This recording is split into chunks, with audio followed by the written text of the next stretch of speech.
In the long history of human exploration, few ideas have proven as enduring or as destructive as the promise of boundless wealth. Gold, more than any other substance, has possessed the power to unmoor reason, to turn rumour into conviction, and to send men marching into landscapes they neither understood nor survived. Among the many myths born of this obsession, none looms larger than El Dorado. It is often imagined as a city, streets paved with gold, palaces shimmering beneath the tropical sun. Yet this vision, so familiar to modern audiences, is already a distortion. El Dorado did not begin as a city at all. It began as a man. Welcome to History Unpacked. If you enjoy the content, consider subscribing. We post every week and we welcome any feedback.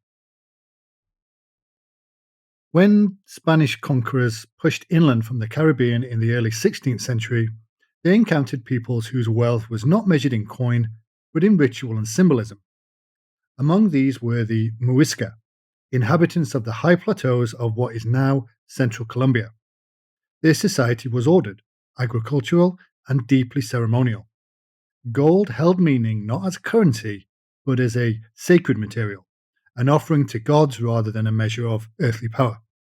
According to accounts gathered by the Spanish, a newly installed Muisca ruler was said to coat his body in gold dust and sail out onto a sacred lake.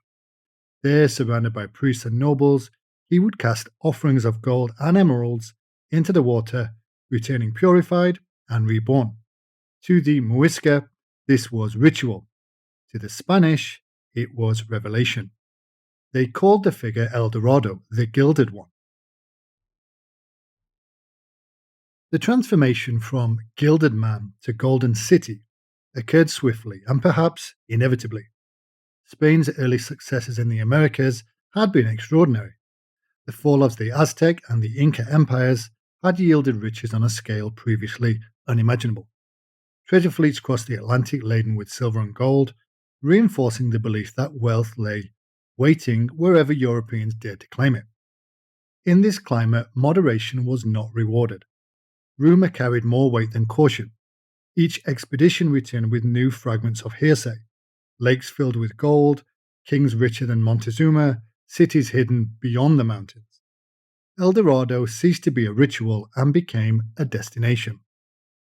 The first serious attempts to locate this imagined wealth were concentrated in the northern Andes.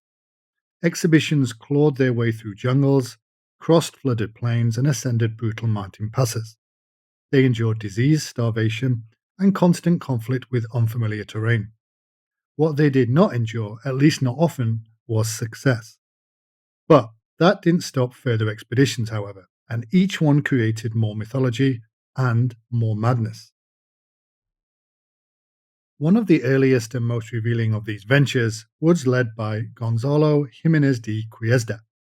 Marching inland from the Caribbean coast in the 1530s, his forces were reduced by more than half before they ever reached the Muisca heartland.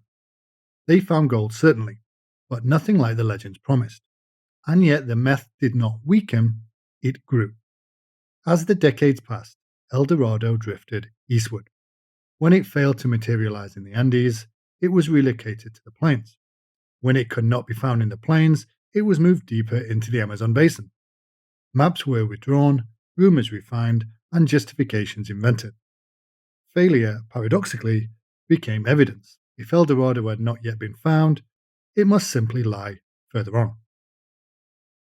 Few episodes illustrate the psychological grip of the myth more clearly than the later expedition of Francisco de Orellana.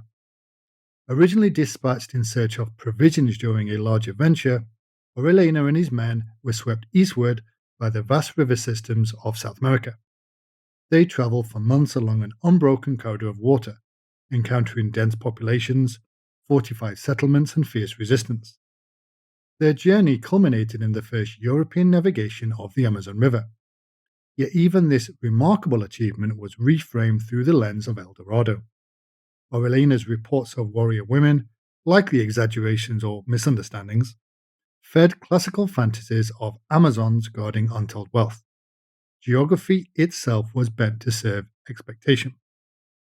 By the mid-16th century, El Dorado had become less a place than a conviction that somewhere beyond the edge of the known waited a reward sufficient to justify any cost. It was this belief that drew one of the most infamous figures in the saga, Lope de Aguilar. What followed, however, was not merely failure, but collapse. Aguilar was a member of an expedition led by Pedro de Ursua. As the expedition dragged on through the river systems east of the Andes, discipline eroded with frightening speed. Supplies dwindled, morale dissolved, men whispered openly that El Dorado was a lie, that the commanders had led them into oblivion. It was in this atmosphere that Lope de Aguilar, already feared for his volatility, began to assert himself. The mutiny was swift and brutal. Aguilar and his followers murdered Ursua, then installed a puppet commander who Aguilar soon had executed as well. Authority became a parody. Orders were obeyed not out of loyalty, but terror. Aguilar styled himself the Wrath of God and embraced the role with theatrical defiance. As the expedition drifted downriver, Aguilar's violence intensified. Suspected dissenters were strangled, stabbed, or shot. Loyalty was demanded constantly, publicly, and at sword point. Men were forced to swear oaths not merely against the Spanish crown, but against God himself. El Dorado, once the expedition's purpose, faded into irrelevance. What remained was Aguilar's war, against hierarchy, against betrayal, against the world that had promised him reward and delivered only suffering. Upon reaching the Atlantic, Aguilar committed his final, most audacious act. He drafted a letter to King Philip II of Spain, a rambling, furious manifesto in which he renounced royal authority, condemned colonial governments as corrupt, and declared himself in open rebellion. It was less a political document than a confession of disillusionment. The empire, Aguilar wrote, devoured its servants and rewarded only lies. The rebellion did not last long. Spanish forces closed in as Aguilar moved along the Venezuelan coast. His followers deserted him one by one. Cornered and increasingly paranoid, he murdered his own wife and daughter, claiming he would not allow them to fall into the hands of his enemies. Shortly afterwards, he was shot by his own men and finished off by royal soldiers. His body was quartered, his head displayed as a warning. Yet the story did not end there. By the 17th century, the myth took on new life among Spain's rivals. English, Dutch, and French adventurers, eager to undermine Iberian dominance, embraced El Dorado with renewed enthusiasm. Among them was Sir Walter Raleigh, whose obsession with the legend would cost him dearly. Raleigh's expeditions to Guyana were built on a mixture of genuine curiosity and deliberate exaggeration. He described vast empires with cities and rivers flowing through lands of unimaginable potential. His accounts were widely read, shaping European perceptions of South America for generations. But Raleigh, like so many before him, returned empty-handed. When political tides turned against him in England, his failure to produce tangible wealth became a liability. He was executed in 1618, his dream of El Dorado dying with him, at least temporarily. By the 18th century, the Enlightenment had begun to erode the credibility of such myths. Scientific mapping replaced speculative cartography.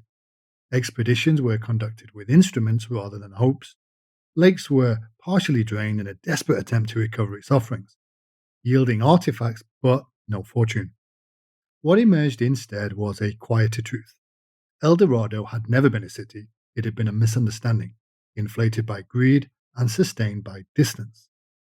And yet, in exposing this truth, explorers revealed something else entirely: the extraordinary complexity of South America itself. The jungles were not empty, the rivers were not barriers but highways. The civilizations encountered were not primitive remnants but sophisticated societies adapted to their environment. In chasing gold, Europeans stumbled, often violently, into worlds they scarcely comprehended.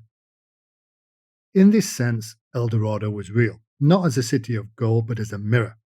It reflected the desires and the delusions of those who pursued it. Each expedition revealed less about South America and more about Europe. about ambition, faith, desperation, and the human tendency to believe that salvation lies just beyond the horizon. Even today, the name endures. It appears in literature, film, and popular culture, stripped of its original context but retaining its allure. El Dorado has become shorthand for the unobtainable, the perfect prize forever out of reach. Yet the true legacy of the myth lies not in what was found, but in what was destroyed. Entire regions were destabilized by the constant intrusion of armed bands searching for wealth that did not exist. Indigenous societies were disrupted, enslaved, or annihilated in the process. The cost of the dream was paid not by those who imagined it, but by those who lived in its path. In the end, El Dorado was not a destination, but a warning. It reminds us how easily stories can harden into convictions and how dangerous these convictions become when armed with power. Gold may have driven the search, but belief sustained it.